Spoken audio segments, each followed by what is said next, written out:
Let's start. As I remember last day जब हम discussion कर रहे थे तो we had already discussed the standing wave or the formula for the frequency of a standing wave forming on the string tied at both ends. A string जब दोनों end पे बंधी हुई थी तो उस केस में standing wave का जो formation हुआ उस formation की frequencies जो थी वो हमने लिखा तो frequencies क्या क्या थी that we wrote. ठीक है, तो फ्रीक्वेंसी हमने लिखा हुआ इस केस में. अब हम उसी केस के दूसरे पे आते हैं कि अगर स्ट्रिंग एक एंड पे बंधी हुई है, string tied at one and. Last day जो हमने बात करी थी वो string was Tide at both ends. आज जो मैं बात कर रहा हूँ that is the string tied at one and.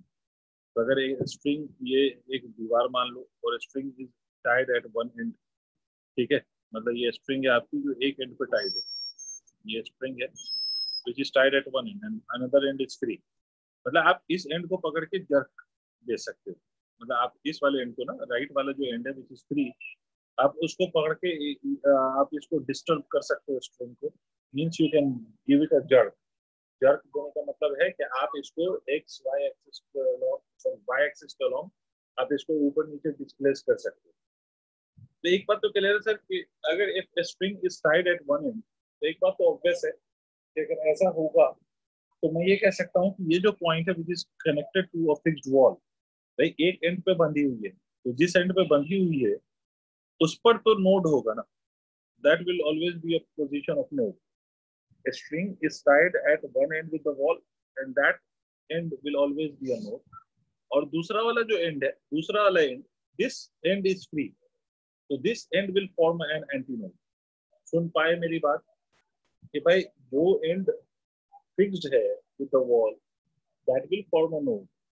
लेकिन वो एंड जो फ्री है that will always form an antinode. Is it clear भाई? मेरी आवाज जा रही है? Okay sir. ओके शाकिर भाई, यहाँ देखिए ये L है. अगर if I take this length as L तो मैं ये कह सकता हूँ कि इसको अगर मैंने सिंपलेस्ट लूप में डिस्टर्ब किया तो सिंपलेस्ट क्या होगा कि इस पॉइंट पे नोड हो और इस पॉइंट पे एंटी नोड हो, मतलब एक नोड और एक एंटी नोड, यही तो सिंपलेस्ट केस हो सकता है इसके. ठीक है, तो इसका अगर ये सिंपलेस्ट केस है जिसमें एक नोड और एक एंटी नोड फॉर्म हो रहा है तो this would be the simplest case. तो इस केस में what will be the frequency. तो इससे पहले फ्रीक्वेंसी लिखने से पहले आप ये बात समझिए कि एक नोड और एक एंटी नोड के बीच का जो डिस्टेंस होता है दैट इज लैम्डा बाई 4. अगर आपका कोई स्टैंडिंग वेव गिवन है और ये एक नोड है और ये एक एंटी नोड है तो इन दोनों के बीच का जो सेपरेशन होता है that is always equal to lambda by 4. तो मैं लिख सकता हूँ sir lambda by 4 is equal to L. यहाँ से मैं लिख सकता हूँ कि L lambda is equal to 4L. Lambda can be written as equal to 4L लिख सकता हूँ. तो इस केस की जो फ्रीक्वेंसी है that can be written as equal to what. तो फ्रीक्वेंसी हमें मालूम है कि हमने लिखा था लास्ट डे भी कि frequency can be written as speed divided by the wavelength. ठीक है, स्पीड होता है हमारा lambda multiplied by the frequency, तो frequency would be speed divided by wavelength. तो स्पीड डिवाइडेड बाय वेवलेंथ करोगे तो स्पीड कहाँ, स्पीड ऑन द स्ट्रिंग. तो स्पीड ऑन द स्ट्रिंग, तो speed divided by wavelength, speed कहाँ, तो स्पीड ऑन द स्ट्रिंग. और स्ट्रिंग पे जो स्पीड होती है that is written as under root T by mu and that will be divided by 4L. इसका मतलब पहला वाला जो हमारी फ्रीक्वेंसी मिलेगी that will be written as 1/4L under root T by mu. ये फ्रीक्वेंसी हमारी मिली. This is the simplest frequency or the minimum value of frequency that we can observe on the string which is tied at one end. तो इस minimum frequency को हम fundamental frequency कहेंगे. we will call it as fundamental frequency, या फिर हम इसको क्या कह सकते हैं, this will be called as first harmonic.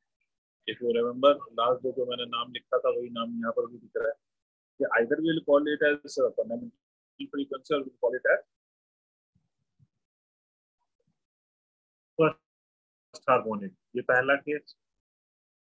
इसी में अगर सर लैम्डा बाय 4 वाला नहीं है, लैम्डा बाय 4 वाला मतलब लैम्डा बाय 4 वाला मतलब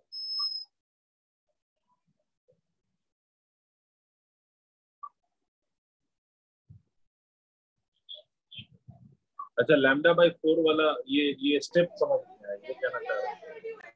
बेटा एक बात सोचो, जिसने मुझसे पूछा मुझसे वरुण भाई ने। वरुण साहब, स्टैंडिंग वेव अगर आपको याद हो ना, स्टैंडिंग वेव, ये जो स्टैंडिंग वेव फॉर्म होती थी ऐसे, तो ये एक नोड है, ये दूसरा नोड है, दो नोड के बीच का अगर डिस्टेंस देखोगे मेरे लाल, तो it is lambda by 2। In standing wave the two nodes are separated by lambda by 2। ये वाला जो पॉइंट मैं बना रहा हूँ ध्यान से देखना, ये वाला पॉइंट, ये एंटी नोड है। तो अगर मैं एक एंटी नोड और एक नोड के बीच का सेपरेशन देखें, तो ये लैम्डा बाई 2 का भी हाफ हो जाएगा। तो this can be written as equal to lambda by 4 और नॉट वरुण। वैसे भी आपको मैंने बताया था, और ये याद रखने वाली बात है कि स्टैंडिंग वेव में किसी भी दो कंसेक्यूटिव नोड या एंटी नोड के बीच का सेपरेशन लैम्डा बाई 2 होता है, और एक कंसेक्यूटिव नोड और एंटी नोड के बीच का सेपरेशन लैम्डा बाई 4 होता है। ये आपको मैंने बताया था ये फॉर्मूला, और लास्ट डे भी मैंने ये रटा था। दो नोड के बीच का या दो एंटी नोड के बीच का सेपरेशन लैम्डा बाई 2, एक नोड एक एंटी नोड के बीच का सेपरेशन लैम्डा बाई 4। अब समझ आ गया वरुण? वरुण ठीक है। दूसरा केस, ये तो सिंपलेस्ट केस मैंने दिखाया आपको। दूसरा केस क्या पॉसिबल हो सकता है, मतलब इससे ज्यादा फ्रीक्वेंसी क्या होगी? ये एक बात तो क्लियर है कि यहाँ पर नोड होना है और यहाँ पर एंटी नोड होना है। अब आप चाहे जितने भी लूप्स में वाइब्रेट करा लें आप उस फोन को, the point is that you have to remember the fact कि दो point connected with the word that will always be a node, और जो पॉइंट फ्री है that will always form an anti node. तो अब इस case में अगर हम देखें, तो इस केस में मैं ये कह सकता हूँ ये ऐसे, ये ऐसे, ये ऐसे, एंड ये ऐसे ऐसे ऐसे ऐसे ऐसे ऐसे ऐसे, यही तो केस बन सकता है। दूसरा केस यही पॉसिबल है कि भाई आपका ये जो दो एंड्स मैंने बोले, इस पे जो एंटी नोड और नोड होना है वो तो हमेशा रहेगा। इसका मतलब ये पॉइंट हमेशा नोड का है और ये वाला पॉइंट हमेशा एंटी नोड का है। अब एक से ज्यादा लूप का फॉर्मेशन कैसे होगा? तो this is the way that will form loop more than one.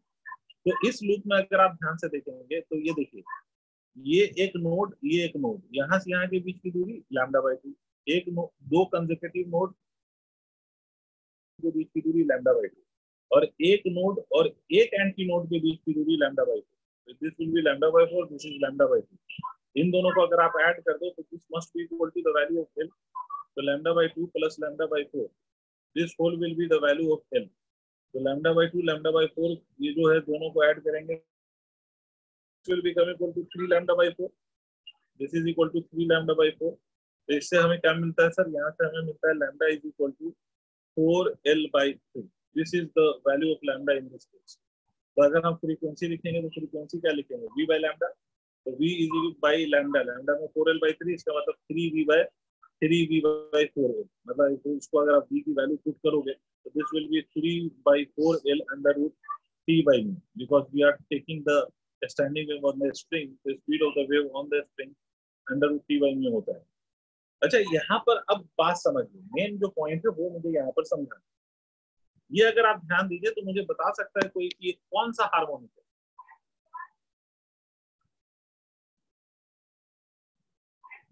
आप में से कोई बता सकता है मुझे कि ये हार्मोनिक कौन सा है? जैसे वो मैं फर्स्ट हार्मोनिक कहा था, ये कौन सा हार्मोनिक है? Sir third harmonic. 6 हार्मोनिक नहीं है। 6 कैसे हो गया ये हार्मोनिक? ये हार्मोनिक 6 कैसे हो जाएगा? ये थर्ड है। हाँ, ये थर्ड हार्मोनिक है, ठीक है, it is third harmonic, right. ये थर्ड।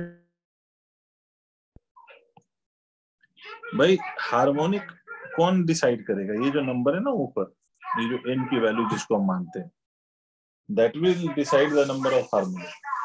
तो this harmonic is third harmonic, right. ये वाला जो हार्मोनिक है ये थर्ड हार्मोनिक कहलाता है, और यहाँ पर इसको हम कहते हैं first overtone.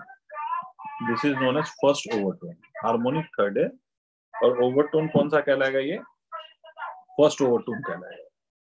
Did you understand? क्या कह रहे हो? n2 √2 tu2 sir 3/2 3/2 harmonic. Sir n-1 लेते थे ना सर, ओवरटोन के लेते थे ना हार्मोनिक के टर्म्स में। एक मिनट रुको, पहले तो मेरा ईयरफोन कनेक्टेड नहीं है, अब पता चला। देखो -1 या +1 दोनों या तो -1 लेते हैं या +1 लेते हैं, दोनों पॉसिबिलिटी है। ठीक है, अभी आते हैं ऑड नंबर, तो ये हम -1 भी ले सकते हैं, +1 भी ले सकते हैं। ठीक है, तो ये ऑड नंबर आ रहा है, but odd number has nothing to do with the fact of the number of harmonic. Number of harmonic कौन डिसाइड करेगा? देखो, फंडामेंटल में हमने कितना ऐड करा, ठीक है, 2 ऐड करा तो ये 3 आ गया ना, यहाँ पर ऐड किया तो ये 3 बन गया। जब 3 बन गया तो इसका मतलब ये हार्मोनिक कौन सा हो गया? तो जो ऊपर लिखा हुआ है उसके अकॉर्डिंग हम हार्मोनिक को नंबर काउंट करते हैं। ठीक है, तो ये फर्स्ट हार्मोनिक इसलिए था क्योंकि यहाँ ये 1 है। ठीक है, ये फर्स्ट हार्मोनिक इसलिए था क्योंकि यहाँ पर ये 1 है। यहाँ पर ये कितना है? 3rd, तो 3rd हार्मोनिक हो जाएगा ये फॉर्मूला नोट करो। मैं फिर से आता हूँ एक और एग्जांपल पे।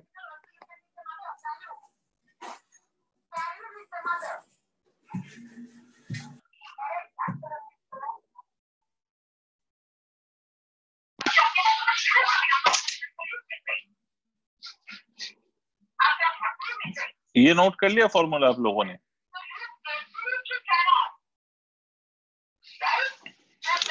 nth हार्मोनिक वेव का जो फॉर्मूला था वो अलग था। वो देखो, ये 2 अलग अलग केस, जब स्ट्रिंग को दोनों एंड पे बांध दिया तो उस केस में जो फॉर्मूला आया वो अलग आया, और यहाँ पर ये अपन केस में जो फॉर्मूला आएगा वो अलग आएगा सर। ये दोनों अलग अलग चीजें है ना। ओके सलमान, ये अगर वही चीज होती तो मैं आज क्यों फिर उसको बता रहा होता। तो the last day that we discuss was the string tied at both ends, और यहाँ पर जो डिस्कशन हो रही है that is the string tied at one end. तो दोनों बातें डिफरेंट है। अच्छा, इसमें एक बार और देख लेते हैं, ये मैं इरेज कर सकता हूँ।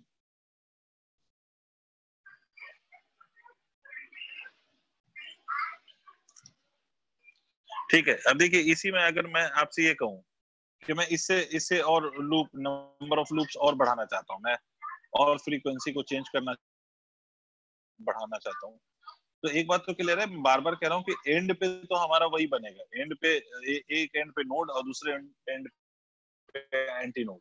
ठीक है, बट इस केस में अब नंबर ऑफ लूप्स आप बढ़ाना चाहते हैं तो ऐसे कर दीजिए। ठीक है, नंबर ऑफ लूप्स बढ़ाना चाहते हैं तो ऐसे कर लीजिए, ऐसे कर लीजिए। ठीक है, इसका मतलब इस केस में हम ये कह सकते हैं कि यहाँ से यहाँ तक ये लैम्डा हो, तो ये लैम्डा हो गया और ये लैम्डा बाई 4 हो गया, है ना, ये लैम्डा बाई 4 हो गया। इसका मतलब L will be equal to lambda plus of lambda by 4।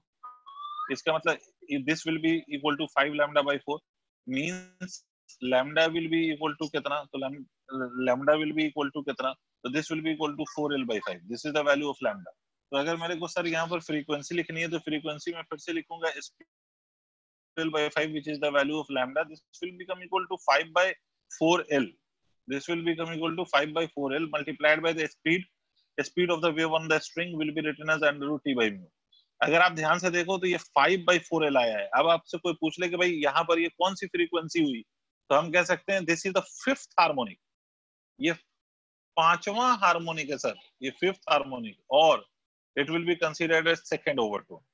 इसको हम सेकंड ओवरटोन कहते हैं। हार्मोनिक हम कहते हैं 5वां है, ये 5th हार्मोनिक है, और ओवरटोन कौन सा हम कहते हैं? Second overtone. ठीक है, तो this is the general cases, है ना। इसका मतलब अगर मैं जनरल फॉर्मूला लिखूं, if I right the general formula of frequency, तो इस केस में जो फ्रीक्वेंसी का जनरल फॉर्मूला आता है that is 2n+1 divided by 4L under root T by mu. This is the general formula of the frequency in this case. इस वाले case में जो ये जनरल फॉर्मूला है वो ये आता है सर। ठीक है, अच्छा, वो वाला जो केस था जो हमने उस दिन बात किया था जब भी हमारी लास्ट डे क्लास थी, तो उसमें जो केस हमने डिस्कशन करा था वो केस अलग था, और ये वाला केस अलग है सर। इस वाले केस में जो हमारा general formula that is 2n+1, और उसमें जो जनरल फॉर्मूला आया था that was n by 2l। If you remember, कि अगर स्ट्रिंग को हम दोनों एंड पे बांध दें तो जो फॉर्मूला हमारा निकल के आया था वो n/2l आया था sir, n/2l under root t by mu. n की वैल्यू अगर 1 ले लोगे तो 1/2l हो जाता है, n की वैल्यू 2 ले लोगे तो 2/2l हो जाता है, 3 ले लोगे 3/2l हो जाता है। आता है यहाँ पर आता है 2n+1। अच्छा ये 2n+1 भी लिख सकते हैं हम या 2n-1 भी लिख सकते हैं, क्योंकि अल्टीमेटली हमें चाहिए ऑड वैल्यूज। अगर हम 2n+1 लिख रहे हैं तो this formula will start from where, 2n+1 लिख रहे हैं तो 2n+1 में n की वैल्यू कहां से स्टार्ट करोगे, n की वैल्यू आप स्टार्ट करोगे 0 1 2 एंड सो ऑन, क्योंकि पहला वाला क्या आया था, पहला वाला आया था 1/4l इफ यू रिमेंबर। दूसरा वाला क्या है 3/4l। तो भाई अगर n की वैल्यू 0 रखोगे तो 1/4l बन जाएगा, n की वैल्यू 2 रखोगे तो सॉरी 1 रखोगे तो 3/4l बन जाएगा, n की वैल्यू 2 रखोगे तो ये कितना आ जाएगा, ये 5/4l आ जाएगा। ठीक है, तो ये आपका फॉर्मूला बन जाएगा if you will put the value 0 1 2 and 3। अच्छा अगर इसी को अगर कोई बच्चा माइनस में लिखना चाहे, मतलब कोई बच्चा ऐसे भी लिख सकता है 2n-1 4l under root t by mu, ऐसे भी लिखा जा सकता है ना, ये भी ऑड आपको ये n ये जो न्यूमरेटर है इससे भी ऑड मिल जाएगा। बट इस वाले केस में आप क्या करोगे, अगर आप कोई बच्चा अगर n-1 के टर्म्स में लिख रहा है तो रिमेंबर दैट कि n की वैल्यू हम 0 से स्टार्ट नहीं करेंगे, 1 से स्टार्ट करेंगे, 1 2 3 एंड सो ऑन, क्योंकि अगर 0 से स्टार्ट करेंगे नेगेटिव आने का कोई मतलब नहीं बनता है। समझ में आती है ये बात?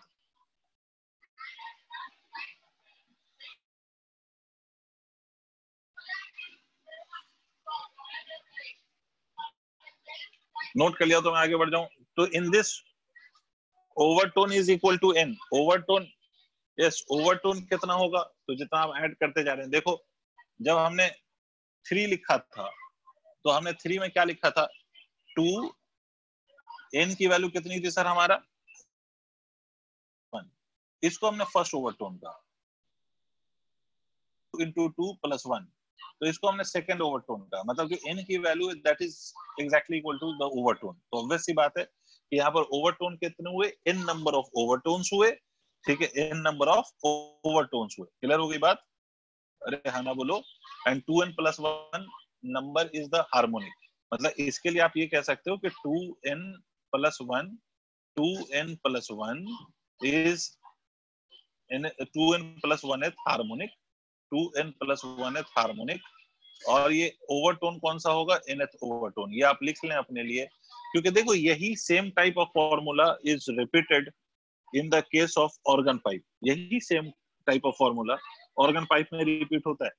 ठीक है, ऑर्गन पाइप में भी यही कहानी होती है, open organ pipe close organ pipe. हमें तो अभी फॉर्मूला याद रखना है, तो फॉर्मूला वाइज तो दोनों सेम होते हैं, तो इसलिए अगर आपको ये फॉर्मूला याद है तो वो भी फॉर्मूला याद रहेगा, और दोनों में ऐसी ही चीज होती है। तो इसलिए इसको याद रखो कि 2n+1 डिवाइडेड बाय 4l का मतलब है 2n+1 हार्मोनिक, बट ओवरटोन कौन सा, तो nth ओवरटोन। ठीक है, अगर आपको ये समझ में आ गया हो तो मैं एक छोटी सी और चीज करा दूं। 2n-1 हार्मोनिक कहलाएगा वो, बट n की वैल्यू में याद रखना है, बस फर्क इतना रखना है कि n की वैल्यू याद रखना है, यहाँ n की वैल्यू 0 से स्टार्ट कर रहे हैं हम, यहाँ n की वैल्यू 1 से स्टार्ट कर रहे हैं, तो रिजल्ट सेम आएगा ना सर।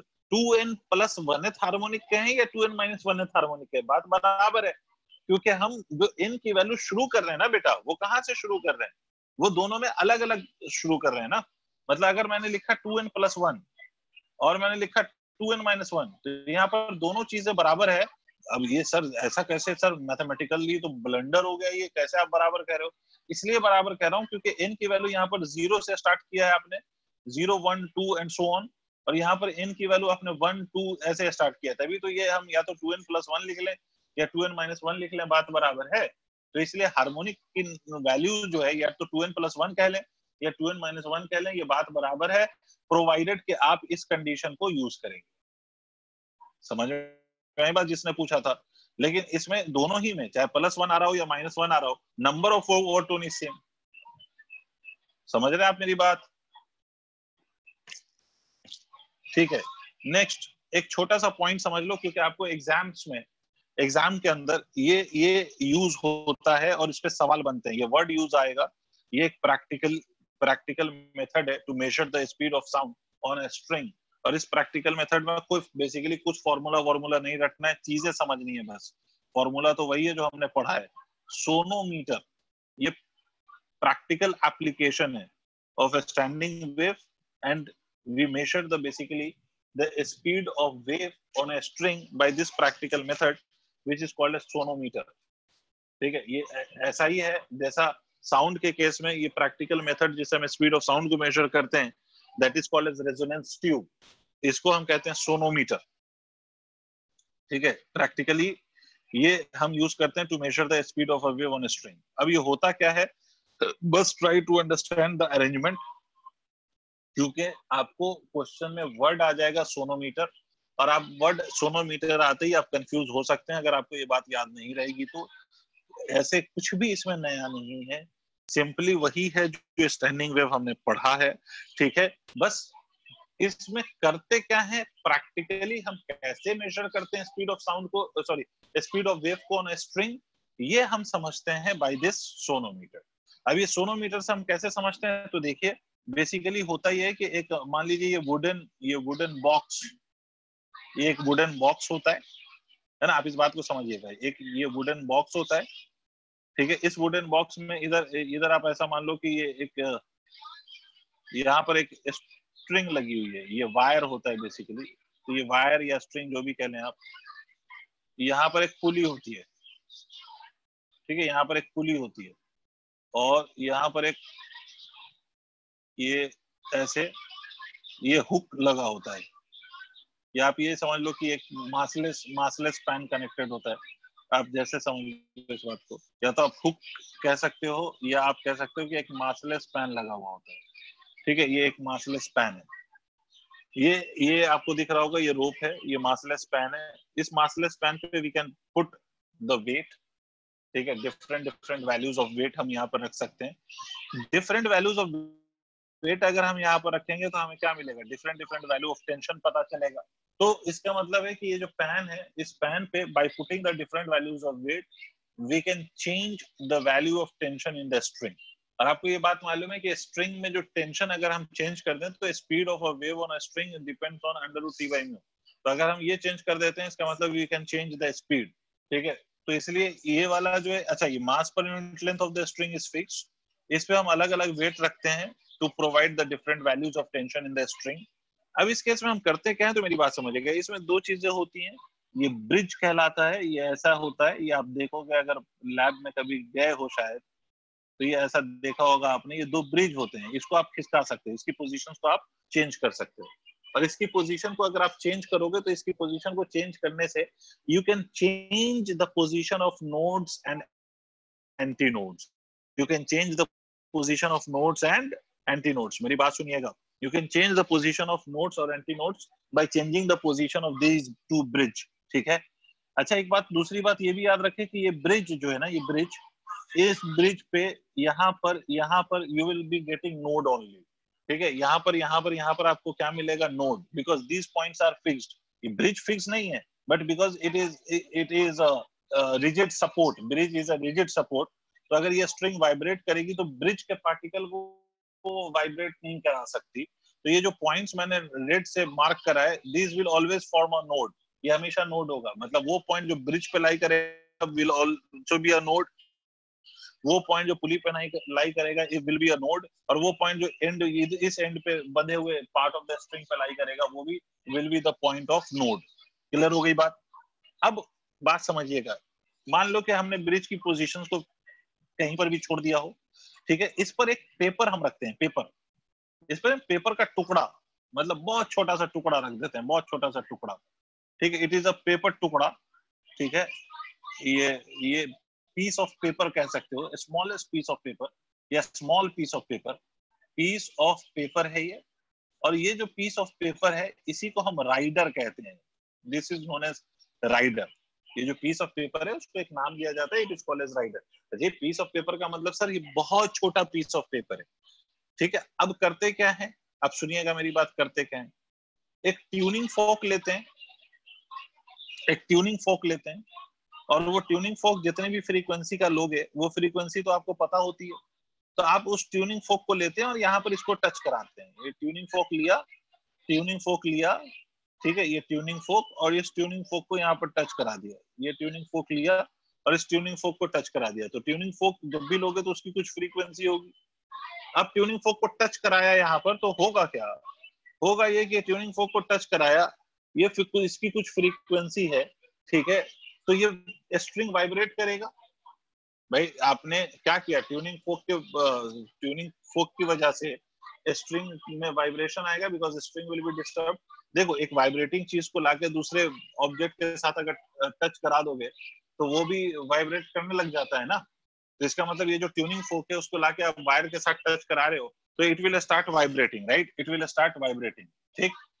अब हम इन दोनों ब्रिज की पोजीशन को चेंज करते हैं, और तब तक चेंज करते हैं जब तक इन वायर में जो फॉर्म हो रहा है ये स्टैंडिंग वेव, उसकी फ्रीक्वेंसी इस ट्यूनिंग फोक के फ्रीक्वेंसी के बराबर नहीं हो जाता। इस कंडीशन को we simply call it as resonance condition. मतलब इस ब्रिज की पोजीशंस को हम चेंज करते हैं, और तब तक चेंज करते हैं जब तक ट्यूनिंग फोक की फ्रीक्वेंसी और इस वायर की फ्रीक्वेंसी सेम नहीं हो जाती। जब भी दो फ्रीक्वेंसी सेम हो जाती हैं तो उसको हम रेजोनेंस कंडीशन कहते हैं। अब क्वेश्चन अराइजेस, सर हमें कैसे पता चलेगा कि ये दोनों फ्रीक्वेंसी सेम हो गई? मेजर करने वाला तो कुछ भी नहीं है यहाँ पर। We don't have any instrument to measure that frequency कि whether the frequency has become same or not। तो ये पता चलता है इस छोटे से टुकड़े के कारण। ये जो छोटा सा टुकड़ा आपने रखा है, अगर ये छोटा सा टुकड़ा वाइब्रेट करने से गिर जाए from the wire of the sonometer, sonometer के वायर से अगर ये गिर जाए, वाइब्रेट करता हुआ गिर जाए, तो हम कहेंगे कि ये जो स्ट्रिंग्स हैं ये वाइब्रेट कर रही है with the maximum value of frequency, ठीक है, और इसीलिए ये छोटा सा टुकड़ा गिर गया है and it has fall of the string, ठीक है। अगर ये नहीं गिरा, अगर ये जब तक नहीं गिरा, इसका मतलब है कि अभी तक ये जो स्ट्रिंग है वो रेजोनेंस कंडीशन में नहीं पहुंची। सर आप ऐसे कैसे कह सकते हो कि पीस ऑफ पेपर गिरेगा तभी हम कहेंगे रेजोनेंस कंडीशन में, नहीं गिरेगा तो नहीं है? क्योंकि बेटा एक बात याद रखो, if you have studied SHM so you must have studied that in the case of SHM the amplitude will be the maximum if the condition of resonance is achieved। resonance condition में जो amplitude होती है वो maximum होती है। you must have heard that। समझ में आ रही है मेरी बात?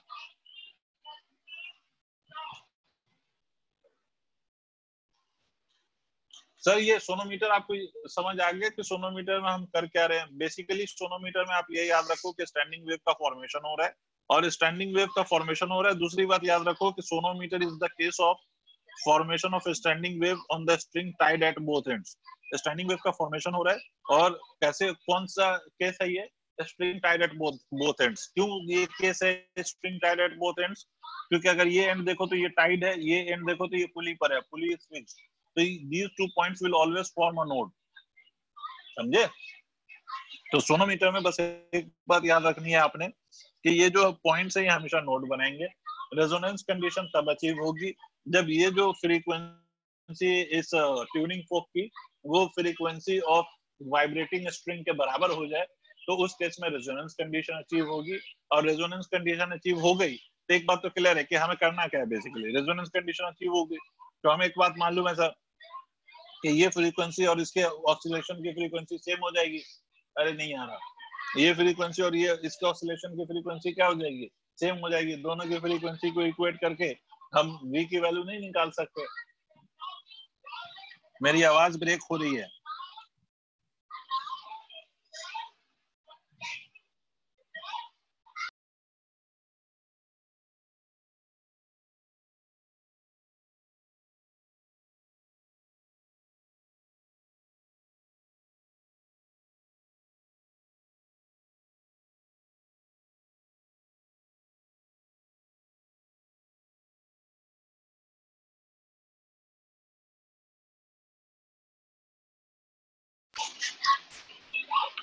अब देखना आवाज क्लियर है क्या sir?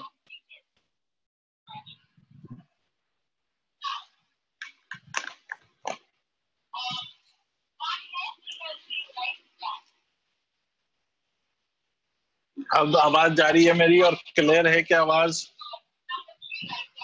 Yes sir, yes sir. Okay sir जी। देखिए इसमें नोट वोट नहीं करना है, आपको सिंपली याद रखना है कि सोनोमीटर का कॉन्सेप्ट क्या है। तो मैं आगे बात करता हूँ, अब क्वेश्चंस पे आता हूँ।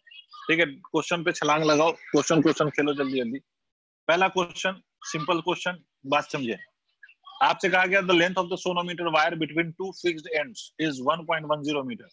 मतलब लेंथ है sonometer wire, sonometer word use हो गया ना इस क्वेश्चन में। 1.10 metre is the length of the sonometer. Where should the two bridge be placed to provide the wire a three segment whose fundamental frequencies are in the ratio of 1:2:3? बात समझिएगा। सवाल का statement कहता है where should the two bridges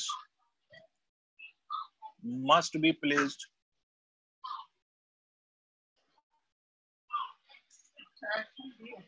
to divide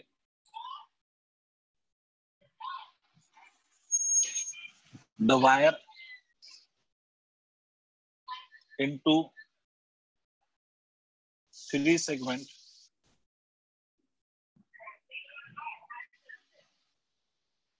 whose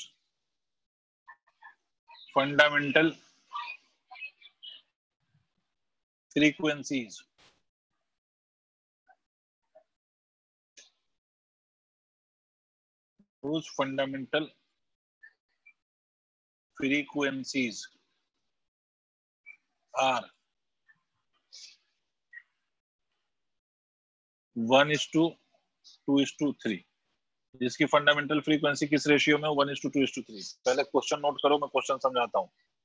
भाई question में बोला गया कि ये पूरी जो वायर है उसको हमें 3 सेगमेंट में डिवाइड कर देना है। मतलब दो ब्रिज को हम ऐसे प्लेस करें कि such that wire gets divided into 3 segments, और उन तीनों सेगमेंट की जो फ्रीक्वेंसीज का रेशियो हो, वो जो रेशियो हो वो रेशियो 1:2:3 हो। तो where do you think the two bridges must be placed? Lengths बतानी है।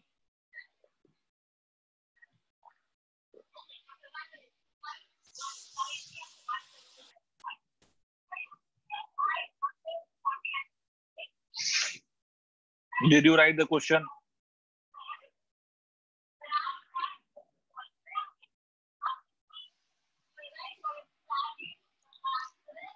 ठीक है, मेरी बात सुनिएगा बहुत ध्यान से। आपसे सिंपली ये बोला गया कि भाई कहां पर हम इनको प्लेस करें। तो इसके लिए आप इस बात को समझिए कि पहली बात तो ये कह सकता हूं मैं कि ये जो ब्रिज है उसको दो ऐसे पोजीशंस में रखना है। तो आप सोनोमीटर का याद करो चित्र, पूरा सोनोमीटर हम नहीं बनाने जा रहे। हमें मालूम है कि सोनोमीटर का एक पॉइंट यहाँ पर फिक्स्ड था, दूसरा पॉइंट ये पुली पर था, और ये पूरी स्ट्रिंग थी, ये पूरी की पूरी अपने आप में एक वायर थी, है ना, जिसका लेंथ हमें दे रखा है। The length of this is 1.10 metre. Divide करना है, 3 सेगमेंट में डिवाइड करना है। तो ये ऐसे डिवाइड होगा, ऐसे डिवाइड होगा, ऐसे कुछ। ठीक है, ये ऐसे डिवाइड करना है। तो 3 सेगमेंट में ये डिवाइड करने के लिए हमें ब्रिज को प्लेस करना पड़ेगा।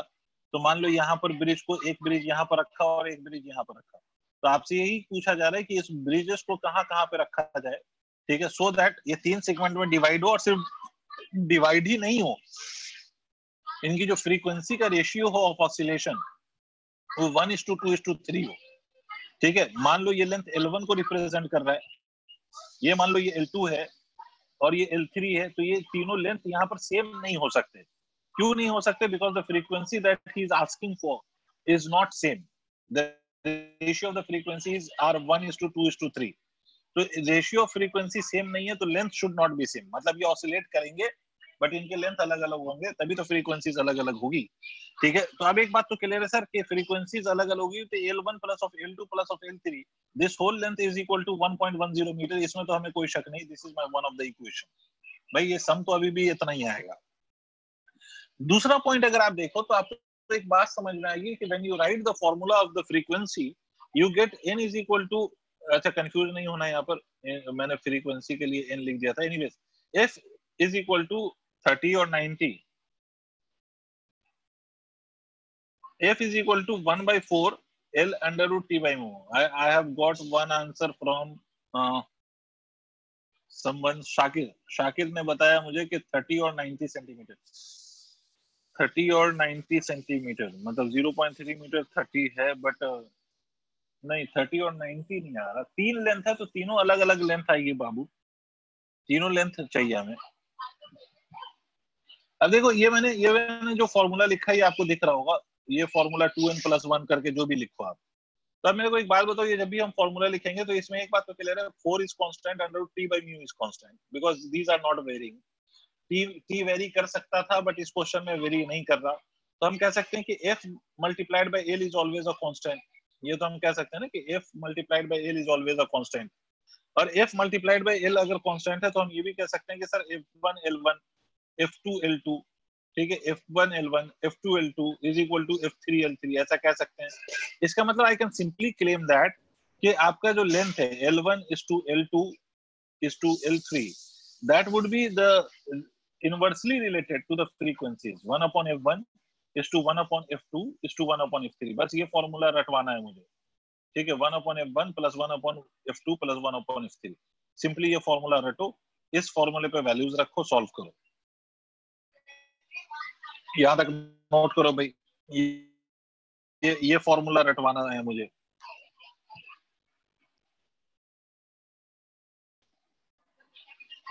यहां तक नोट करो भाई। सर ये बोथ साइड से है 1/2l होगा, नहीं समझा, बोथ साइड से है 1/2l होगा। आंसर बता रहे हो 30 और 90 सेंटीमीटर। सर शाकिर ये बोथ साइड का मतलब मैं नहीं समझ पा रहा हूँ। ये 30 और 90 का मतलब या तो 30 ये कहना चाह रहे होंगे आप। सर इसमें एक फिक्स्ड वैल्यू आएगी, it will not be a quadratic value, मतलब इसमें दो वैल्यूज नहीं होंगी, एक ही वैल्यू होगी, या तो 30 हो सकती है या 90 होगी, है ना, 30 और 90 नहीं होगी। देखो ये रिलेशन आपको अगर समझ में आ रहा है तो इस रिलेशन से हम सॉल्व करेंगे, और इस रिलेशन से अगर आप सॉल्व करेंगे तो L1 is to L2 is to L3 याद रखो, तो ये 1 over frequency of 1, frequency of 2 and frequency of 3 ये इनवर्सली रिलेटेड है टू द फ्रीक्वेंसीज, ठीक है। ये पोर्शंस की जो लेंथ है that will be inversely related to the frequencies, ये फ्रीक्वेंसीज से इनवर्सली रिलेटेड होगी। तो इसका मतलब क्या है, इसका मतलब है कि आप इसका इनवर्स रेशियो का खेल खेल लें, ये आपने रजिस्टर वगैरह में भी किया होगा ये ऐसा केस। L1 ये आ गया सर हमारा L1 is to L2 is to L3 is equal to 1 is to 1/2 is to 1/3, इसको सॉल्व करूंगा मैं तो 6 is to 3 is to 2 ये रेशियो आएगा L1 is to L2 is to L3।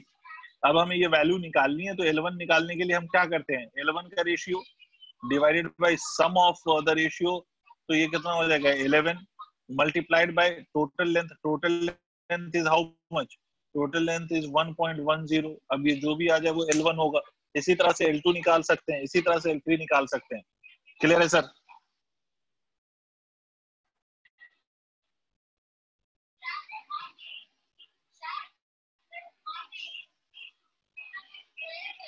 Sir is it clear sir?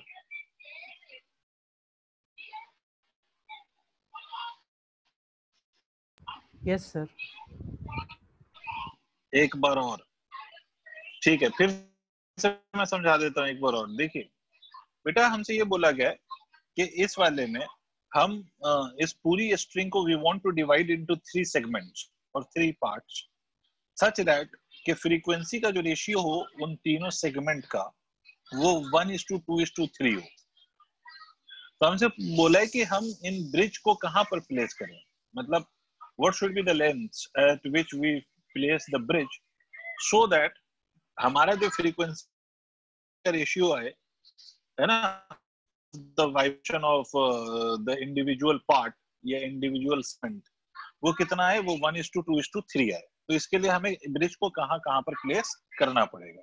तो हमें एक बात मालूम है कि देखो हमने आपसे बोला था कि it will form an standing wave, तो अगर मान लो फॉरगेट अबाउट अदर 2 सेगमेंट, इस सेगमेंट को सिर्फ देखो, तो अगर ये स्टैंडिंग वेव फॉर्म कर रहा है तो हमें एक बात तो मालूम है सर कि स्टैंडिंग वेव की फ्रीक्वेंसी का general formula 2n+1 divided by 4l under root t by mu होता है। जनरल फॉर्मूला तो यही होता है, ये बात हमें मालूम है। तो अगर ये जनरल फॉर्मूला हम देखें तो यहाँ पर भी कुछ भी हमें टेंशन के बारे में नहीं बोला गया। Mu is the mass per unit length of the string is a constant value, 4 is a constant, तो हम कह सकते हैं कि F into L का जो प्रोडक्ट है, मतलब FL जो प्रोडक्ट है, ये हमेशा कांस्टेंट रहेगा। And because this FL is constant always, तो मैं कह सकता हूँ F1 L1 is equal to F2 L2 is equal to F3 L3, या फिर मैं ये भी कह सकता हूँ कि F is inversely proportional to L, या मैं कह सकता हूँ L is inversely proportional to frequency। अगर L और F दोनों इनवर्सली रिलेटेड है टू ईच अदर, ये L is inversely proportional to F, तो क्या मैं ये नहीं कह सकता कि L1 is to L2 is to L3 will be equal to 1 upon F1 is to 1 upon F2 is to 1 upon F3?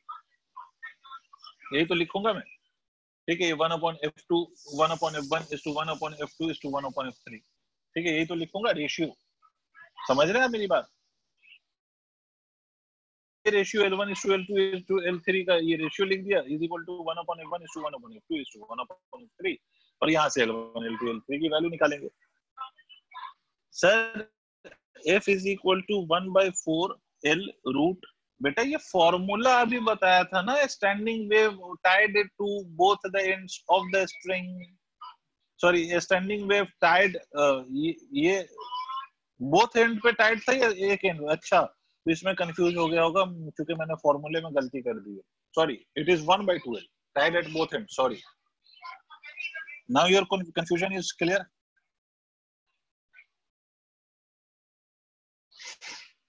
Okay, okay, Salman bhai. So you were asking about the formula which I wrote it wrong. Anyways, अब clear हो गया, तो मैं अब next question पे आ सकता हूँ. I'm taking the next question from IIT JEE, which was already asked in JEE in 2006. I'll be taking this question. सही होने पर 3 marks, गलत होने पर -1. तो ये क्वेश्चन क्या था? It was also based on standing wave.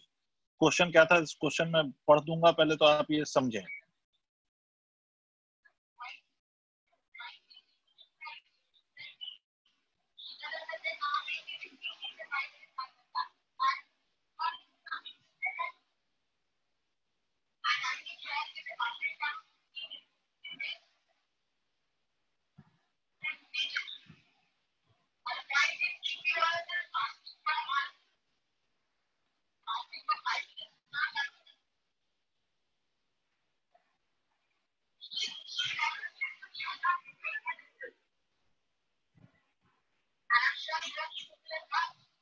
मेरे बैकग्राउंड में साउंड है, थोड़ा सा झेल लो यार आज। अच्छा, जब मैं बोलता हूँ तो शायद मेरी आवाज तो जा रही है ना क्लियर? मैं जब बोलने लगता हूँ, ठीक है, मैं चुप हो जाऊं तो बैकग्राउंड का साउंड आए तो कोई दिक्कत नहीं। बैकग्राउंड में एक और क्लास चल रही है तो इसलिए आपको साउंड सुनने को मिल रहा होगा हल्का, आज थोड़ा सा झेल लो इस बात को। Okay, so we have a question which was asked in JEE in 2006. Question was a massless rod, लिखना नहीं है, सुनना है. A massless rod of length L is suspended by two identical strings AB and CD of equal length. ये दो string से लटकाया हुआ है, ये massless rod है बेटा. You don't need to consider the mass of this rod. तो ये massless rod है, ठीक है. आपसे बोला गया कि ये दो स्ट्रिंग ऑफ इक्वल लेंथ से हमने इसको लटका दिया है. एक ब्लॉक है जिसका मास स्मॉल m है, suspended from point O such that BO is equal to x. इस पॉइंट को O नाम दिया है, ठीक है, और BO, ये B से O का ये जो लेंथ है इसको x माना है उसने. आपसे कहता है further it is observe that the frequency of first harmonic in AB is equal to second harmonic frequency CD. तो x की वैल्यू निकालनी है. अब मेरी बात सुनना, क्या पूछा है? x की वैल्यू निकालनी है if frequency of first harmonic, पहले हार्मोनिक की frequency, first harmonic in AB is equal to frequency of second harmonic in CD. मतलब क्या बोला है, इस बात को समझे. इसमें जो फर्स्ट हार्मोनिक फॉर्म हो रहा है, ठीक है, इस लेफ्ट वाले पार्ट ऑफ द स्ट्रिंग में जो फर्स्ट हार्मोनिक है, उस फर्स्ट हार्मोनिक की फ्रीक्वेंसी राइट वाले जो स्ट्रिंग है उसमें जो स्टैंडिंग वेव फॉर्म हो रहा है उसके सेकंड हार्मोनिक की फ्रीक्वेंसी के बराबर. मतलब लेफ्ट वाले में जो स्टैंडिंग वेव के फर्स्ट हार्मोनिक की फ्रीक्वेंसी है वो राइट वाले के स्टैंडिंग वेव के सेकंड हार्मोनिक की फ्रीक्वेंसी के बराबर. ये आपका सवाल. तो आपसे ये पूछा जा रहा है कि भाई x की वैल्यू क्या है. डिड यू अंडरस्टैंड द सवाल? Will you attempt? कोशिश करोगे? करो sir,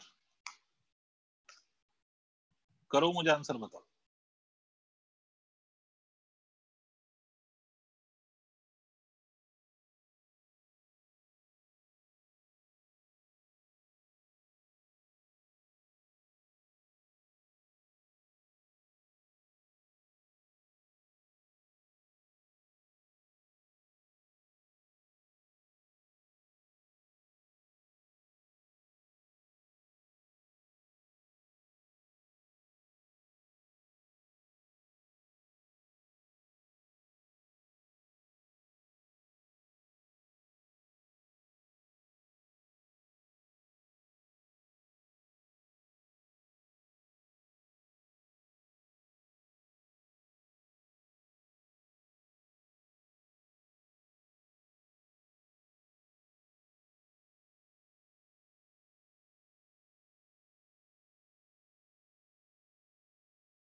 Salman, x is equal to L by 5 is the answer. It is not L by 2, it is L by 5.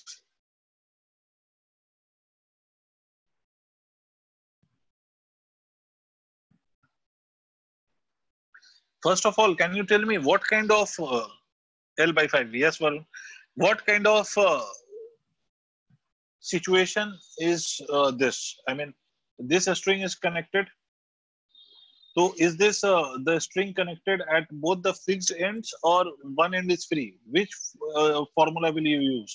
1/2L वाला या 1/4L वाला? यहाँ पर जो ये कंडीशन है इसमें 1/2L वाला फॉर्मूला यूज 1/2L वाला, because this is the string connected or tied at both the fixed ends.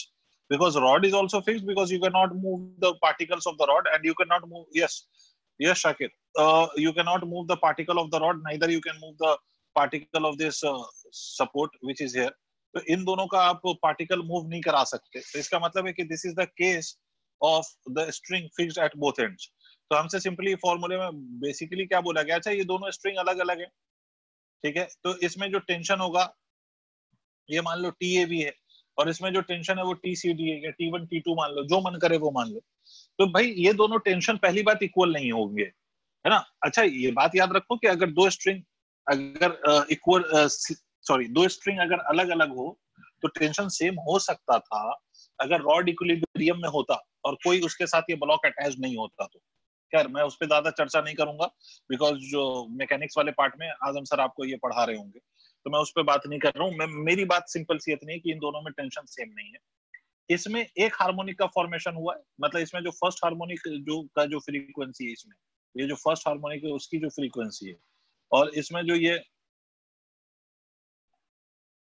जो फॉर्मेशन हुआ है दो वेव का इस तरह से, ये जो सेकंड हार्मोनिक की जो फ्रीक्वेंसी है, हमसे कहता है ये दोनों बराबर है. तो अगर ये दोनों बराबर हैं तो हम सिंपली फॉर्मूला अप्लाई कर लें, ठीक है. और इसमें अगर हम सिंपली फॉर्मूला अप्लाई कर लें तो सिंपली हम क्या फॉर्मूला अप्लाई करेंगे सर, तो हम फर्स्ट हार्मोनिक और सेकंड हार्मोनिक वाला जो फॉर्मूला है उसको इक्वेट कर लेंगे. तो अगर हम इसको इक्वेट कर लें तो हम लिख देंगे 1/2L under root of tension, excuse me, TAB divided by mass per unit length, या म्यू कह लो इसको, ठीक है. This will be equal to what, तो this will be equal to 1/L under root, क्योंकि 2/2L होगा ना तो इसको 1/L लिख सकते हैं हम, TCD डिवाइडेड बाय म्यू. यही तो करेंगे सर. और यहां से अगर ये कर दिया तो हम एक बात देख सकते हैं, यहां से L will cancel out by L, mu से म्यू कैंसिल हो जाएगा. This will be under root TAB by 2 and this will be under root TCD. तो इन दोनों के बीच एक रिलेशन आ जाएगा, and we can write this relation as TAB is equal to 4 times of TCD. ठीक है, दोनों तरफ स्क्वायर करके ये रिलेशन दिख जाएगा आपको. ये हमें रिलेशन पता चल गया, ये हमें रिलेशन पता चल गया of tension in both the string का. ठीक है, अब अपन क्या करें, तो आप देखो हमसे कहा है रॉड इज इन इक्विलिब्रियम. अब यहाँ पर इक्विलिब्रियम की कंडीशन यूज करो। आपको याद होगा, मैकेनिक्स वाला पोर्शन भी आपका चल रहा होगा, तो आपको ये पता होगा कि इक्विलिब्रियम दो प्रकार के होते हैं, एक ट्रांसलेटरी एंड एक रोटेटरी इक्विलिब्रियम। और ट्रांसलेटरी इक्विलिब्रियम के लिए हम फोर्सेस बैलेंस करते हैं, और रोटेटरी इक्विलिब्रियम के लिए हम टॉर्क बैलेंस करते हैं। और हम ये कहते हैं कि अगर रोटेटरी इक्विलिब्रियम है तो torque about any point must be equal to 0। Clear है? तो यहाँ पर मैं टॉर्क यूज करूंगा, मैं रोटेटरी इक्विलिब्रियम यूज करूंगा, because I have to find this x। अगर ट्रांसलेटरी इक्विलिब्रियम यूज करूं तो उससे x की वैल्यू कैलकुलेट नहीं होगी, तो मैं रोटेटरी इक्विलिब्रियम यूज करूंगा, and I will be taking the torque about point O, taking torque about O, तो this must be equal to 0। ठीक है, इसका मतलब clockwise torque about O must be equal to anti clockwise torque about O। और दो torque यहाँ पर जो लग रहे हैं टेंशन की वजह से, क्योंकि mg का तो टॉर्क 0 हो जाएगा, सिंपल सी बात है। तो टॉर्क AB, समझ रहे हैं, multiplied by x is equal to torque CD multiplied by ये वाली लेंथ, तो ये वाली लेंथ को हम लिख सकते हैं L माइनस ऑफ x। ठीक है, this will be equal to L minus of x। AB और CD, इन दोनों के टेंशन का रिलेशन आप निकाल चुके हो, इन दोनों के टेंशन का रिलेशन आप निकाल चुके हो, तो इन दोनों के टेंशन का रिलेशन आप निकाल चुके हो, तो TAB और TCD के टेंशन का रिलेशन आप यहाँ पर लिख दोगे। बट द पॉइंट इज कि TAB और TCD के ये रिलेशन निकला है ना, बट TAB और TCD की वैल्यू क्या है वो तो आपको नहीं पता। ट्रांसलेटरी इक्विलिब्रियम यूज करेंगे और उससे हम ये कहेंगे कि साहब TAB plus TCD is nothing but is equal to mg। क्या हुआ? हजम हो रहा है मैं जो बोल रहा हूँ? TAB TCD कुछ और नहीं है बल्कि ये क्या है, बल्कि ये mg के बराबर है। सर कैसे mg के बराबर है? Translatory equilibrium. ठीक है, ये दोनों बराबर होंगे, और अगर ये दोनों बराबर हो गए, ये दोनों बराबर हो गए, तो आपको ये बात समझ में आ गई कि एक इक्वेशन ये बन गया, एक इक्वेशन ये बन गया, और एक इक्वेशन ये है। इन तीनों को यूज करके can we find the value of x।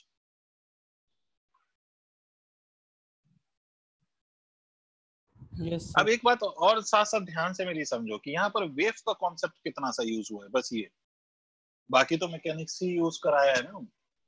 Hence it is IIT JEE।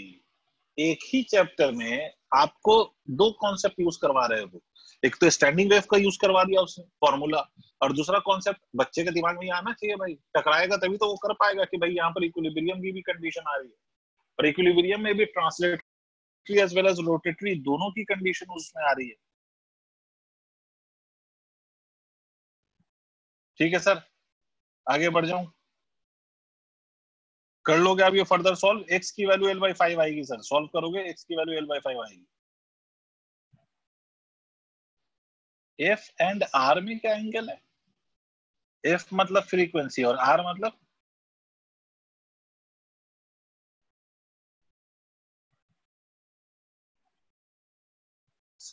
Ten है ना, 90 डिग्री। ये एंगल दिख रहा है, ये एंगल आपको अगर दिख रहा हो तो ये 90 डिग्री है।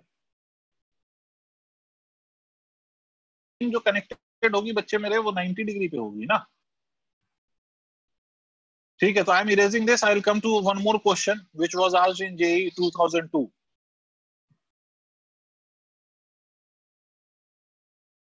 मैं इरेज कर रहा हूं इसको, कैन आई डू दैट?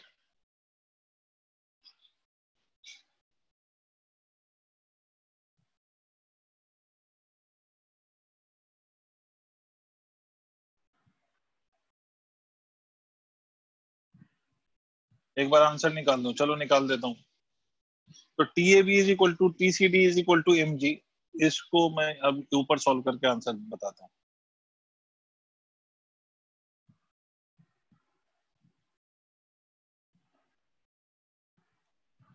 जल्दी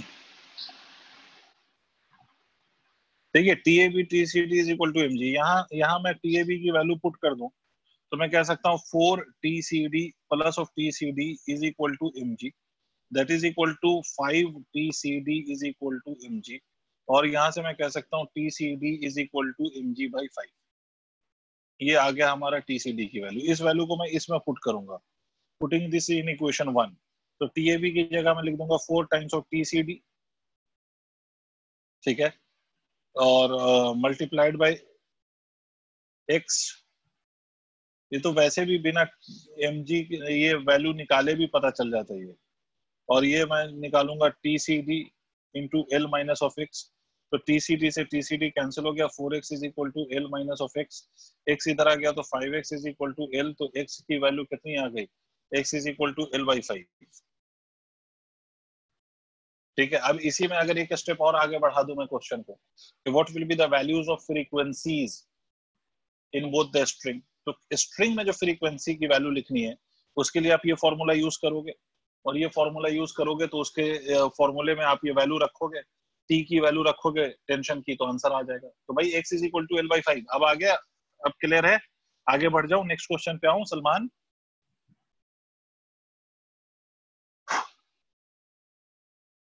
ठीक है, नेक्स्ट क्वेश्चन सर, आपका क्वेश्चन है कि sonometer wire resonates with a given tuning folk forming a standing waves with 5 antinodes between the two bridge.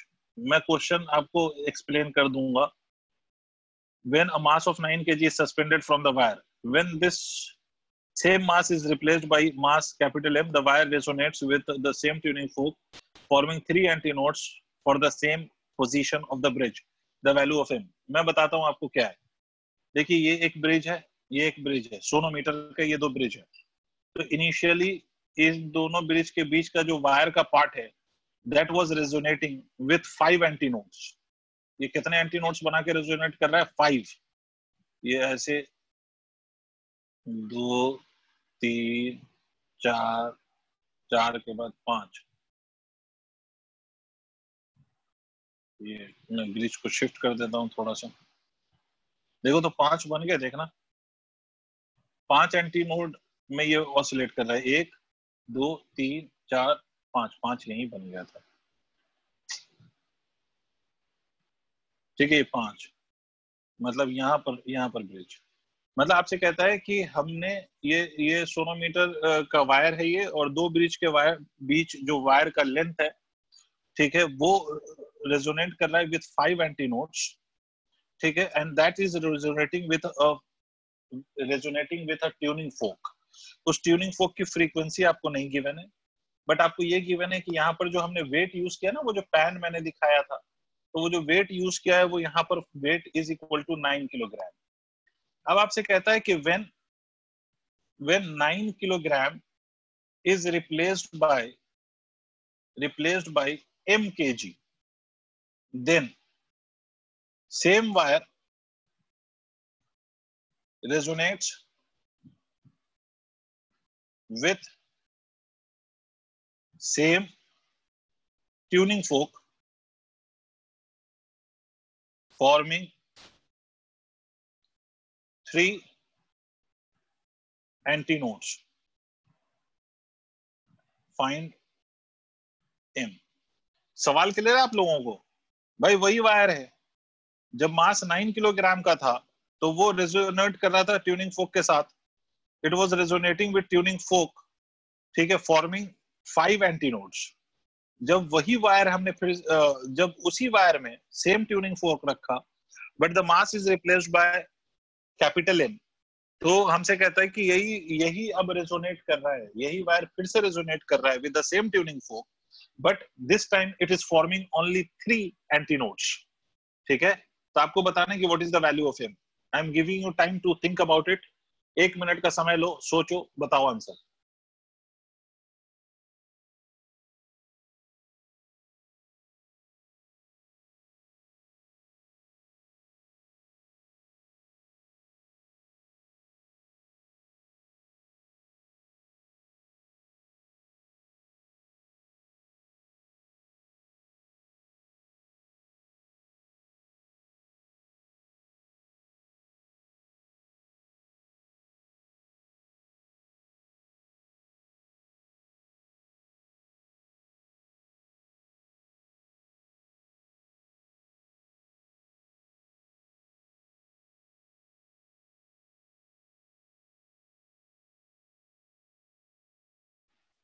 कर रहे हो सर?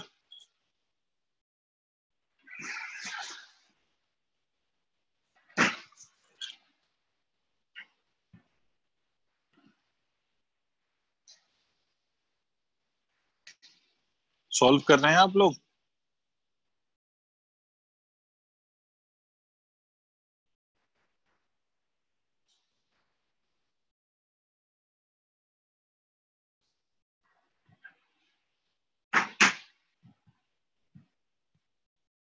हेलो,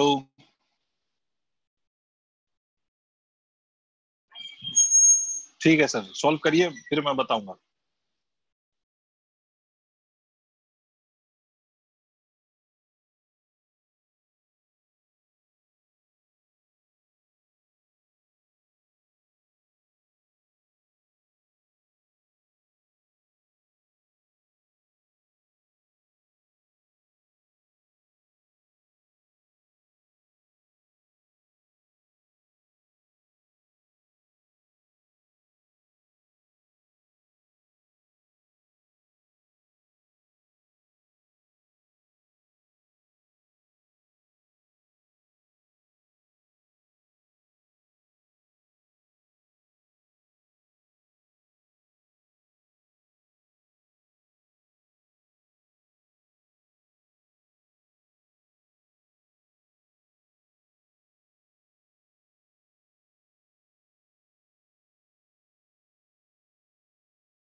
सर आप चलिए मैं सॉल्व करता हूँ और आप देखें आप कहाँ गलती कर रहे हैं।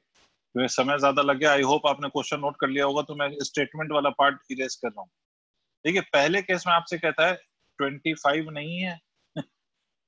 बिल्कुल है सलमान, बिल्कुल सही कह रहे हैं आप, 25 ही है। ठीक है, पहले वाले केस में आपसे कहता है 5 एंटी नोट फॉर्म हो रहा है, और मैंने आपसे कहा है कि ये जो केस है, this is the case of a string tied at both ends. तो पहले 5 एंटी नोट फॉर्म हो रहा है, इसका मतलब अगर आप ध्यान से देखेंगे तो ये एक्चुअली में 1 2 3 4 5 5 एंटी नोट्स का मतलब है कि फिफ्थ हार्मोनिक की बात हो रही है। और दूसरे वाले केस में कहता है कि 3 एंटी नोट्स फॉर्म हो रहे हैं। इसका मतलब है कि थर्ड हार्मोनिक की बात हो रही है। यहाँ पर ये फिफ्थ हार्मोनिक की बात हो रही थी, पर जब हमने इसको एम से रिप्लेस करा तो हमारा हार्मोनिक कितना हो गया, थर्ड हार्मोनिक। इसका मतलब मैं कह सकता हूँ कि 5/12 अंडर रूट ऑफ, यहाँ पर हम लोग क्या लिखते थे, टेंशन। और टेंशन जो यहाँ पर होगा वो किसके बराबर होगा? तो हमने बोला था कि ये जो हम पैन है ना, ये पैन, इस पे हम वेट रखते हैं, और ये जो वेट रखते हैं वही टेंशन के लिए रिस्पॉन्सिबल होता है। तो वेट हम रखेंगे तो ये जो mg होगा that will be exactly equal to the tension.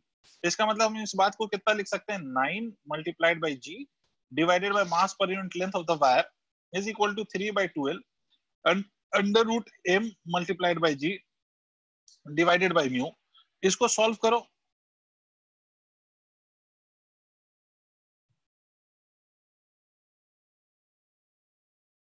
ये तो करना है ना हमें, तो दोनों केस में हमें यही कहा गया है। तो इसको सॉल्व करेंगे तो कितना आ जाएगा,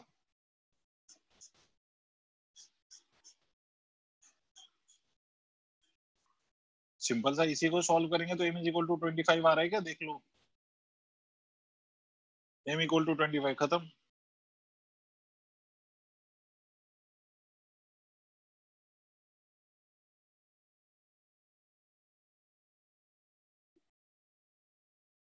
तो सर यहाँ तक क्लैरिटी आ गई, आगे बढ़ सकते हैं।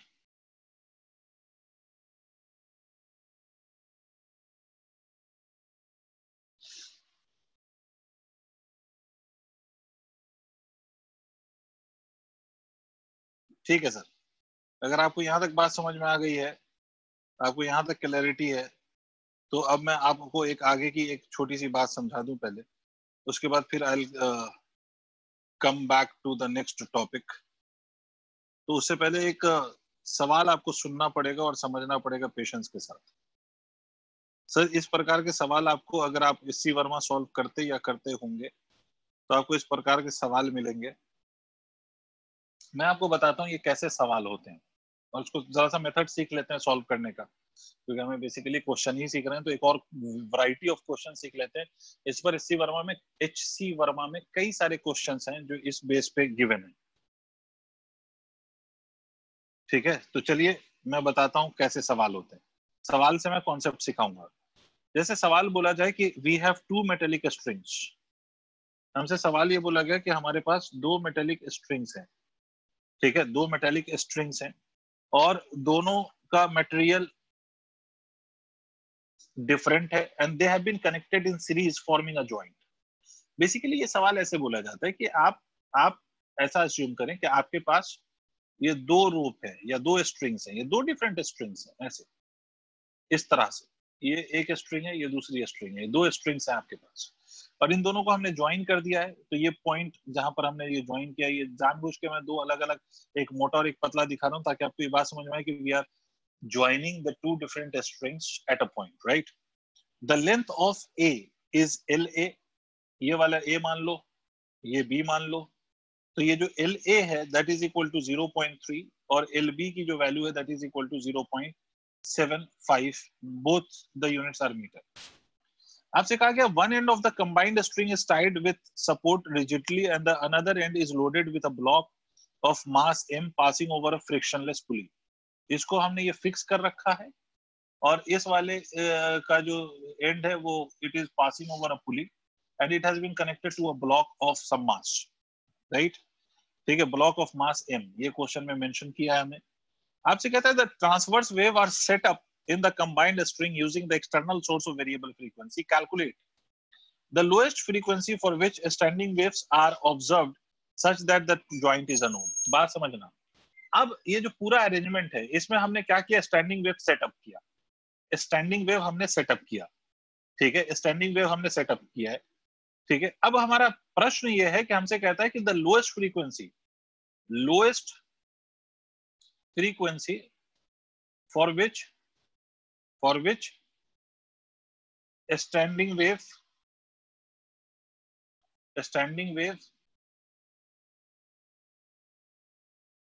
आर ऑब्जर्व्ड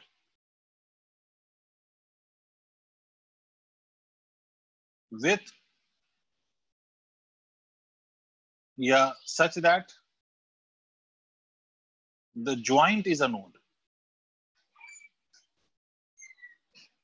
मतलब ये जो ज्वाइंट है ना ये नोड रहे। भाई स्टैंडिंग वेव तो फॉर्म होना है बट ये ज्वाइंट क्या रहे, नोड रहे। ये ज्वाइंट को क्या लेना है हमने, नोड बने ये ज्वाइंट पे। तो ये ज्वाइंट पे अगर नोड बने तो इस केस में आपसे ये कहता है कि बताओ कि हमारा lowest frequency for which standing wave are joint, मतलब फ्रीक्वेंसी की मिनिमम वैल्यू बताओ जो ये ज्वाइंट जो हो it is always a position of node. और इसमें आपसे बोला है density of A is equal to 6.3 into 10 to the power 3 kg per metre cube और ये डेंसिटी ऑफ बी जो हमने दिया है वो हमें दिया है 2.8 into 10 to the power 3 kg per metre cube. Note down this question. I'll explain you. I'll solve this question. Don't worry. But first of all, note down the question.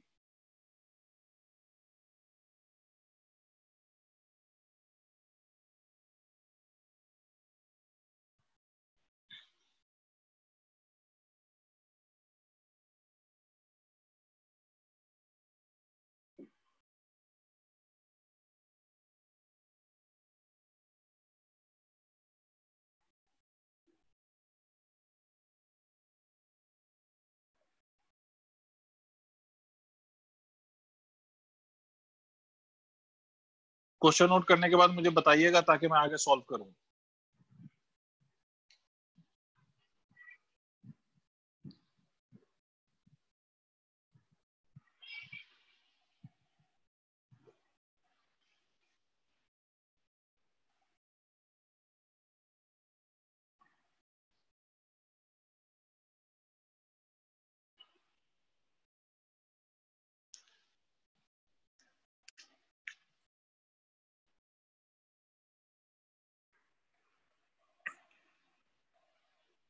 Sir note कर लिया sir आप लोगों ने?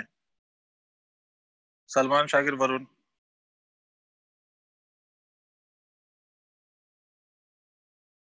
Okay sir, अब मेरी बात सुनिए। देखिए आपसे एक बात ये कहता है कि this whole arrangement of the strings has to be this whole arrangement of string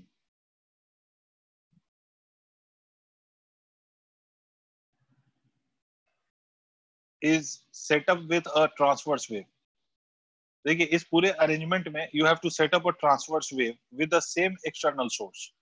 Means you have to set up transverse wave with the same external source. मेरे को एक बात समझाओ कि if I'll place some external source somewhere here, ठीक है, and I'll place external source here, so because the same external source I am placing at both the strings, yeah, I am setting up transverse wave in both the string with the help of same external source. दोनों के लिए जो मैं external source ले रहा हूँ वो same ले रहा हूँ. So as I am taking the external source, same external source, this means that frequency with which the two parts of the rope, your two strings will vibrate, that frequency has to be same. मेरी बात समझिए कि जिस source से मैंने इसको oscillate कराया उसी सोर्स से इसको ऑसिलेट करा रहा हूँ. इस बात को आप ऐसे अज्यूम करो कि अगर मान लो कि मैंने एक ट्यूनिंग फोक लिया 500 हर्ट्ज फ्रीक्वेंसी का और उससे मैंने इसको ऑसिलेट कराया और उसी से इसको भी ऑसिलेट कराया, तो एक बात तो ऑब्वियस है कि दोनों की जो फ्रीक्वेंसी होगी वो सेम होगी. बट ये फ्रीक्वेंसी अचीव होगी तो वो अचीव होने के लिए नंबर ऑफ लूप्स, मतलब नंबर ऑफ लूप्स का मतलब इन की वैल्यू, स्मॉल इन की वैल्यू दोनों में सेम होगी. ये तो नहीं होगा बिकॉज दोनों स्ट्रिंग का जो मास पर यूनिट लेंथ है वो अलग अलग है. तो फ्रीक्वेंसी दोनों में सेम आना है, ये बात तय है, बट दोनों में जो नंबर ऑफ लूप्स होगा वो सेम नहीं होगा.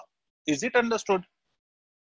भाई इस वाले पार्ट का फ्रीक्वेंसी और इस वाले पार्ट का फ्रीक्वेंसी सेम है, but number of loops will not be same. तो मान लो late n1 and n2 be the number of loops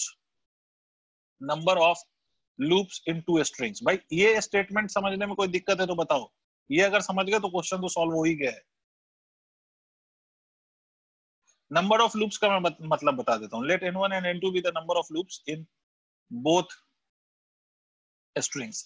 loops का मतलब बेटा कि हमने बोला था ना कि अगर ये स्ट्रिंग है which is tied at both ends तो ये मिनिमम नंबर ऑफ लूप हुआ. एक लूप में ये ऑसिलेट या वाइब्रेट कर रहा है. अच्छा इसी में अगर एक से ज्यादा ऐसे दो लूप में ऑसिलेट या वाइब्रेट कर रहा है तो इसको लूप कहते हैं ना, इसको लूप कहते हैं. ठीक है, अच्छा साहब. तो इसमें जो दोनों तरफ मतलब इसका मतलब है कि दोनों का जो वो है ना n की वैल्यू वो सेम नहीं होगी बट फ्रीक्वेंसी सेम होगी. देखो फ्रीक्वेंसी आप क्या लिखते हो, फ्रीक्वेंसी आप लिखते हो n/2l, एक जनरल फॉर्मूला जो लिखते हो √T/μ. तो देखो ये दोनों because the transverse wave is set up in both the wires with the help of same external source, तो फ्रीक्वेंसी तो दोनों में सेम होगी. बट वो फ्रीक्वेंसी लाने के लिए इन दोनों वायर का जो number of loops in which they will vibrate will not be same because the two wires are not identical. नहीं, loop A is equal to 1, loop 2 is equal to 2 तो नहीं आएगा शायद. नहीं,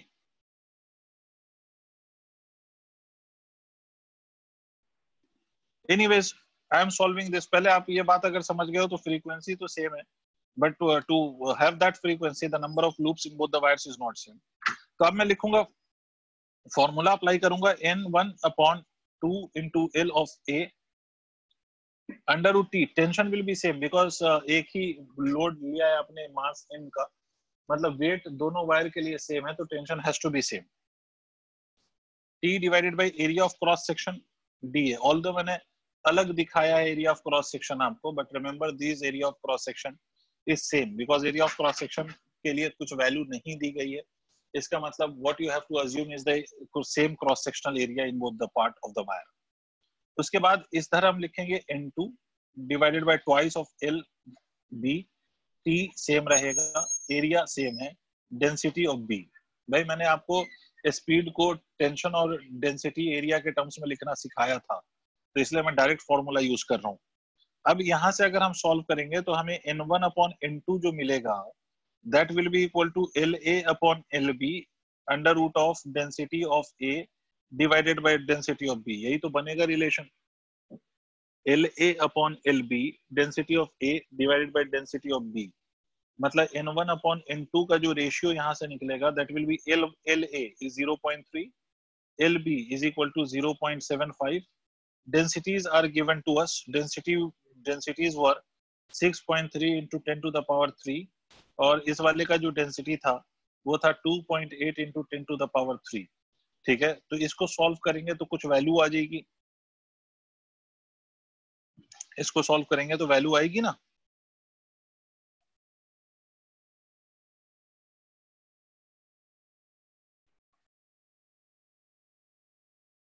इसको सॉल्व करके कुछ वैल्यू निकल आएगी हमारी, तो इसको सॉल्व करके वैल्यू निकल आएगी, है ना, ठीक है। और उस वैल्यू के लिए हमें मिनिमम यूज करना है, तो इसको सॉल्व करके देखो कितना आता है। ये 10 to the power 3, 10 to the power 3 तो कैंसिल हो जाएगा।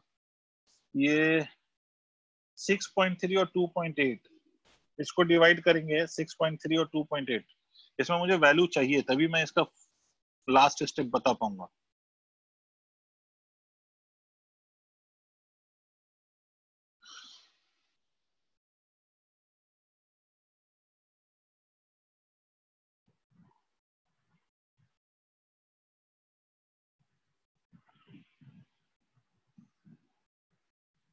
To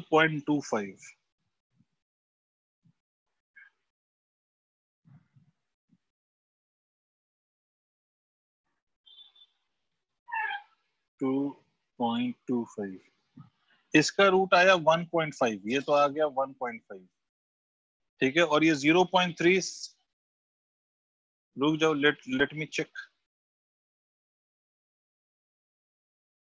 0.3 divided by 0.75, 0.3 divided by 0.75 is equal to 0.4, ठीक है। एक मिनट रुक जाओ, 0.4, तो ये 0.4, इसको मैं ऐसे लिख सकता हूँ क्या, इसको, ये 0.4 हो गया, ये 1.5 हो गया, तो कंप्लीट आंसर तो 0.6 है। बट इसको अगर मैं फ्रैक्शन के फॉर्म में लिखूं, तो देखना मैं फ्रैक्शन के फॉर्म में ऐसे लिख सकता हूं क्या, आप जरा सा ध्यान देना। Can I write this in terms of fraction as 3/5? Yes, 3/5 का मतलब हुआ कि n1 is equal to 3 and n2 is equal to 5। Minimum क्या है, केस क्या आया कि n1 3 और n2 कितना है, 5। ये मिनिमम है, ये मिनिमम है। बट इससे आगे क्या हो सकता था, इससे आगे हो सकता था कि भाई इसका दुगना हो जाता, इसका ट्रिपल हो जाएगा। क्यों डबल और ट्रिपल हो जाएगा, क्योंकि 2/5 0.6 होता है क्या वरुण, वरुण भाई? 2/5 0.6 थोड़ी होता है। हाँ ठीक है, तो n1 इज इक्वल टू 3, ये मिनिमम केस पॉसिबल है।